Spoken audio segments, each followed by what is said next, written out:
my friends, I hope you are enjoying my lessons.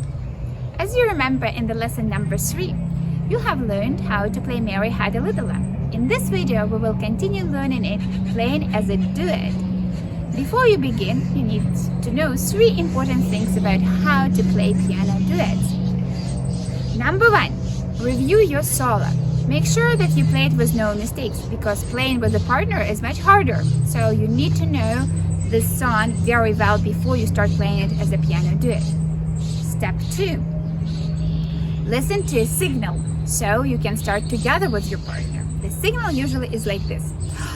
Start. Let's repeat. Start. Try yourself. Great job. And third important thing is to listen to your partner. Be patient, don't rush. Because you're a team now, it's not a race or battle. So make sure that you don't rush and listen to your partner, and you will succeed. Let's try. Are you ready? This is just an example how it will work. Prepare your hands.